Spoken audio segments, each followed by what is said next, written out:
Nesta aula, nós vamos conhecer algumas formas de interagir com os corredores utilizando o Civil 3D. Para isso, nós vamos entender como os corredores se adaptam à aba Prospector e como podemos acessar as informações exclusivamente por essa aba. Também veremos como trabalhar com as interseções que complementam o projeto de corredor. Qualquer objeto que venha a ser criado no Civil 3D, ele é automaticamente direcionado para a aba Prospector na ToySpace, onde ele vai ser armazenado na sua coleção. Então, por exemplo, uma coleção de corredores, ela é localizada aqui em Corridors, uma coleção de superfícies em Surface. Então, se eu venho aqui nos meus Corridors e clico nesse maisinho, eu posso visualizar todos os corredores que eu possuo aqui. Estes ícones amarelos com uma exclamação significa que tem algum probleminha nesse corredor. Necessariamente não é um problema estrutural ou algum erro que você cometeu. Às vezes você só desatualizou este corredor. Então o que nós vamos fazer? Nós vamos visualizar primeiro as baselines de cada corredor. O que é uma baseline? É a linha que é utilizada como eixo principal do corredor. É a partir dela que eles criam o corredor, tendo como base o perfil e as assemblies. Então o que eu faço aqui? Eu venho num corredor, seleciono ele, clico no maisinho e vejo aqui, baseline do eixo 1. Vamos clicar nela para ver onde fica? Está aqui. Essa é a minha baseline. Então todas as baselines eu posso visualizar dessa maneira. Olha lá, baseline do eixo 2. Tá vendo? Então qualquer corredor que eu queira visualizar a sua baseline, basta eu vir aqui na aba Prospector e interagir com a determinada baseline. Já que a gente está interagindo aqui com as coleções de corredores, vamos ver os comandos de visualização disponíveis para facilitar um pouquinho a localização destes objetos aqui. Então vamos dizer que eu dei um zoom num pedaço para poder visualizar a nossa assembly aqui. Então eu clico aqui, vejo o zoom e agora eu quero voltar para o meu eixo 2. O que eu faço? Botão direito em eixo 2, zoom to. Isso aqui também é um processo bastante interessante que o pessoal que normalmente está acostumado a trabalhar com Civil 3D já utiliza. Se eu quero ver esse corredor agora aqui, botão direito nele, Pan to, e eu sou direcionado ao corredor. Provavelmente esse corredor está com algum problema para não ter sido mostrado. Vamos ver a baseline dele? Zoom to. E aí mostrou. Deve ter dado algum probleminha para que ele dê aquele pan que não apareceu nada lá.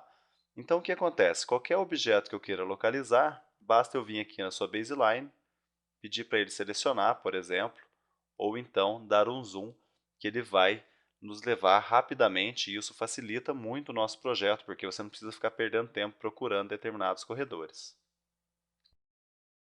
Continuando, nós podemos ver também que além da coleção de corredores, eu possuo a coleção de interseções. Então eu vou recolher aqui meus corredores para eu poder visualizar um pouquinho melhor a coleção de interseções. Então o que eu faço aqui? Clico na coleção de interseções, vou alterando os itens e eu vejo aqui que eu tenho as características em relação aos alinhamentos e em relação aos quadrantes.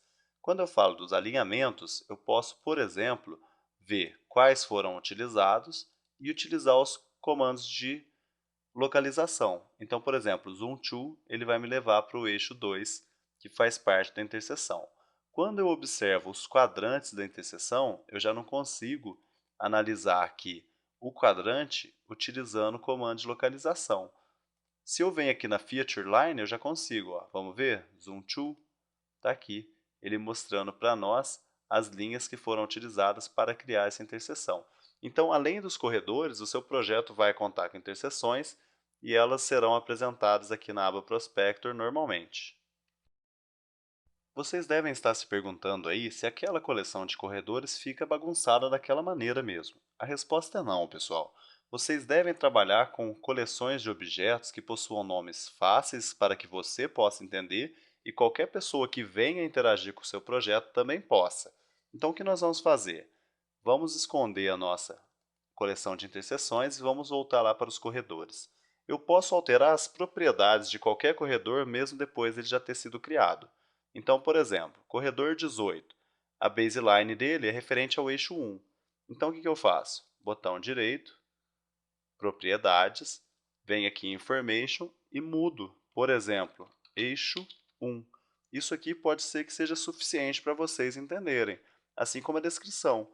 Corredor representando o eixo 1.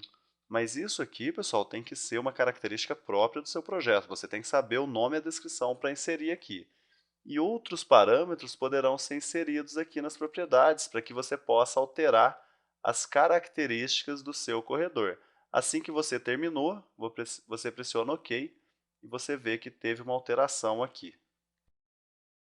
Nesta aula, nós aprendemos a interagir com os corredores e os objetos que porventura possam ser criados em um projeto de corredores a partir da aba Prospector, onde nós aprendemos comandos de visualização, que facilitam e muito a localização de qualquer objeto, aprendemos a alterar as propriedades do nosso corredor mesmo depois dele ter sido construído e também a interagir com as baselines e interseções que possam vir a ser criadas.